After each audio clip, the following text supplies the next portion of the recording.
What's going on, guys? STG. This is part 2 of my NGC grading and unboxing. So in this part, I do actually have one pre-33 gold coin I did not show.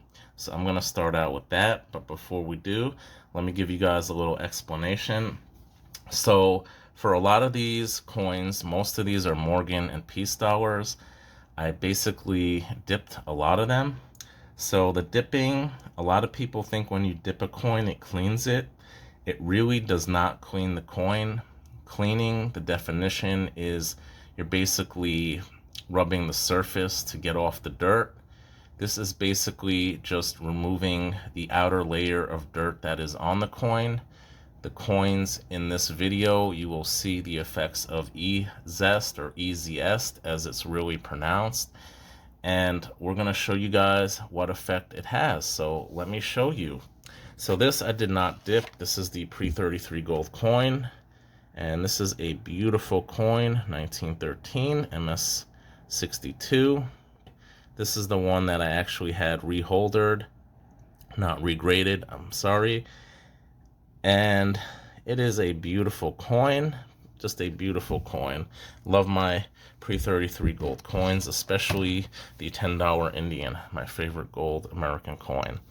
So guys, let's see what we got here with the Morgan and Peace dollars.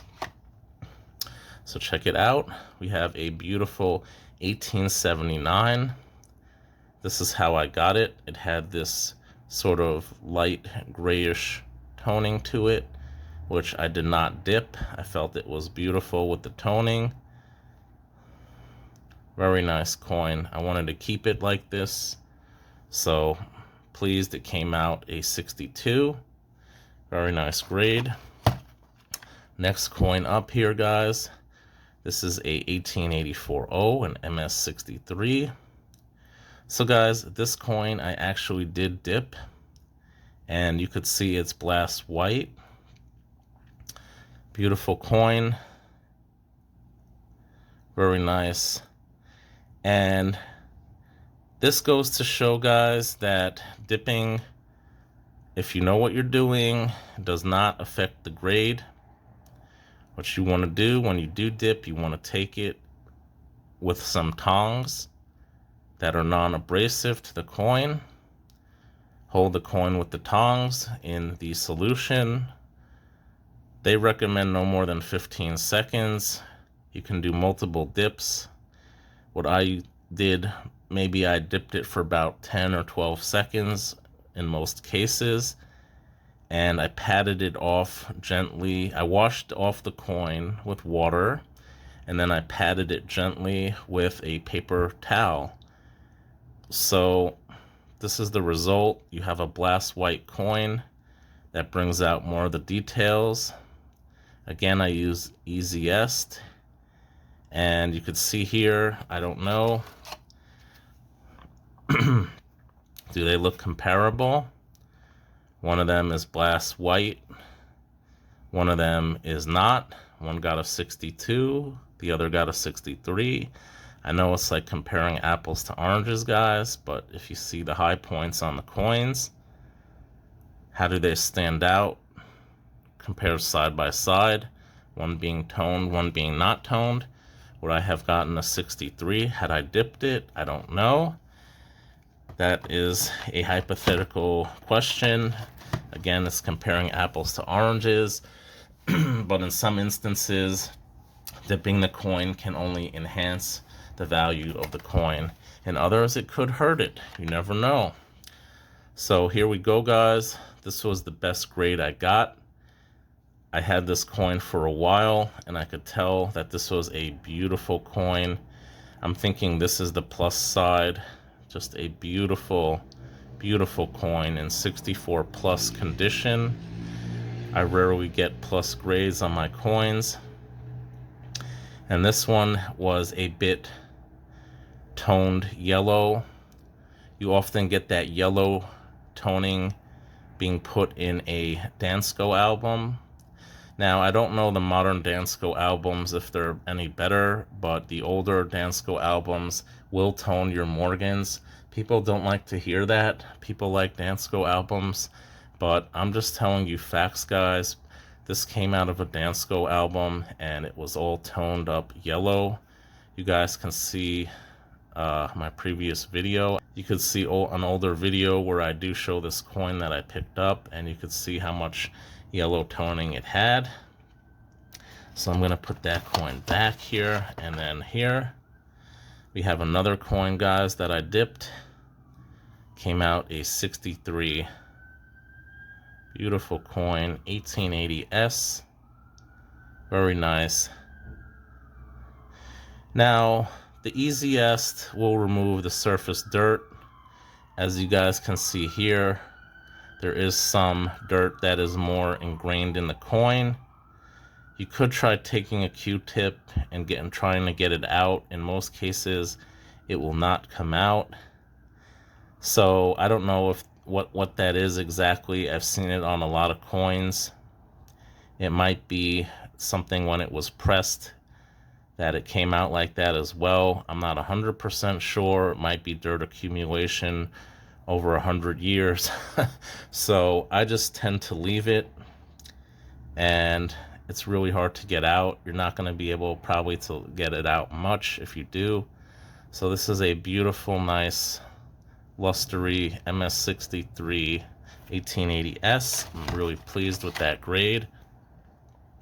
Here we go, guys, 1885, and again, you guys can see it's dipped. Quite surprised this came out a 62. Again, I got some really good grades on these coins. You can see on the high points how many bag marks there are and scratches. So in the fields, though, they look relatively good, though. So I guess that's how this was able to get a 62. Again, you do see that luster from being dipped. It really brings it out, the original mint luster. It does not damage the coin, guys. You are not cleaning the coin when you dip the coin. Let's just put it out there. Okay, I was not worried that these coins would come back cleaned. People think if you dip the coin, you're cleaning it. Again, that is false. You are not cleaning the coin. As long as you are not rubbing the surface, you are not cleaning the coin. You are just removing the surface layer of dirt that is on the coin. And that is why in some cases you do actually still end up with little pieces of dirt still embedded on the coin, because it could only remove so much of the surface dirt. And here we go, guys, 1886. Beautiful MS62. I would have to agree with that grade. Very nice luster on it from being dipped. Here we go, guys. So this has an AU details. So this wasn't a details coin to begin with, but as you guys can see, it does have some excess dirt on it that easiest was unable to remove. Maybe that little stuff there. Overall, I thought it was a beautiful coin, but apparently there is a wheel mark on it. So I have to look that up and provide you guys with some more info. So I'm going to put that up on the screen here. You guys can see what a wheel mark is. Next up, we have a beautiful 1888 MS63. Really nice luster. Again, this coin was dipped. You guys can see it has glass white finish to it. Very nice condition. This might have even, I thought, should be a little higher maybe. No, it's fine. Beautiful condition. I'm not complaining. And guys, we have the 1889. Again, a dipped coin. You guys can see all of these except that one straight graded, and that was not due to it being dipped. So beautiful results. And guys, we have a coin here. Let me show you. This is the 1921S in MS63. So all of these have been dipped except for that first one I showed you.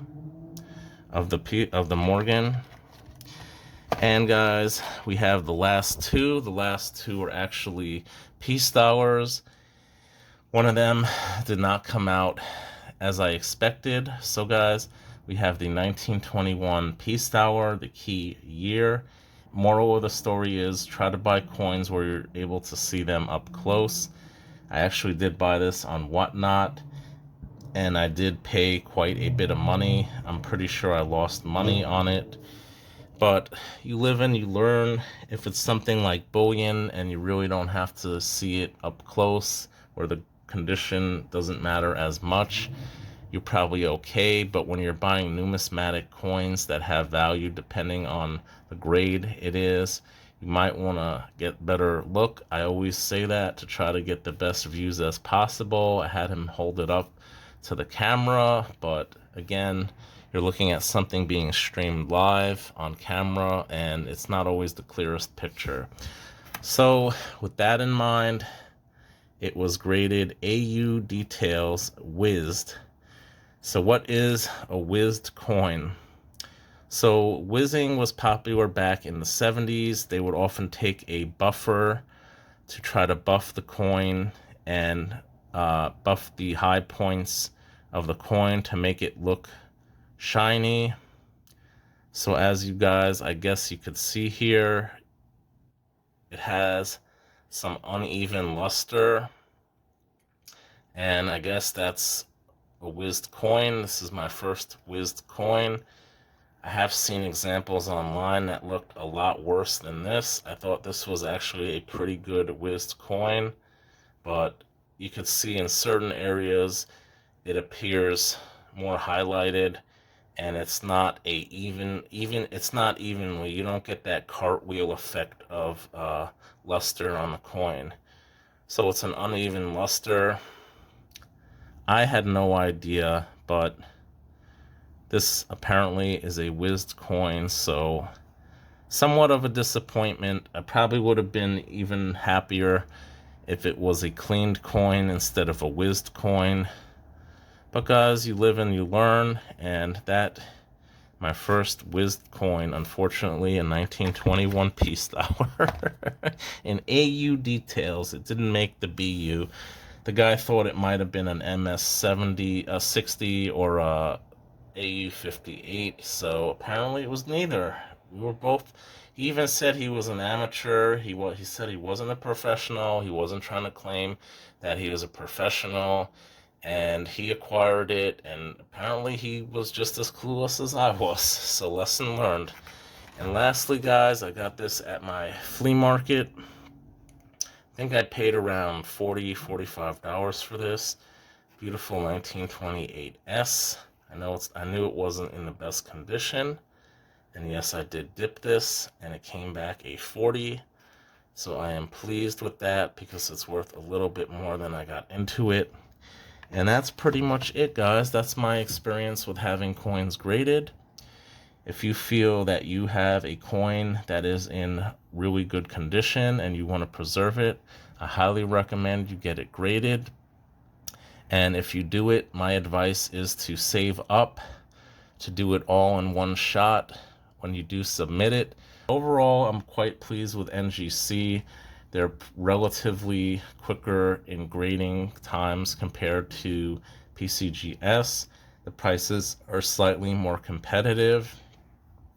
And as far as the world or international coins, you do have to wait a bit more, since I believe they have less graders for those types of coins. Something again to keep in mind when you do submit coins to NGC. I do recommend submitting multiple coins at the same time because it can be costly with shipping and handling expenses back and forth. So my advice is, if you could go to a coin show as well, you could actually save on the shipping, and they are responsible if anything gets lost or damaged in the shipping. They are responsible. So it's better to also save shipping costs if you go to a coin show, to give them the coins, which I will be doing when I go to the International Coin Show later in January. I'm really looking forward to it. the New York International Coin Show. If anyone's going to be in town, let me know. Maybe we could meet up.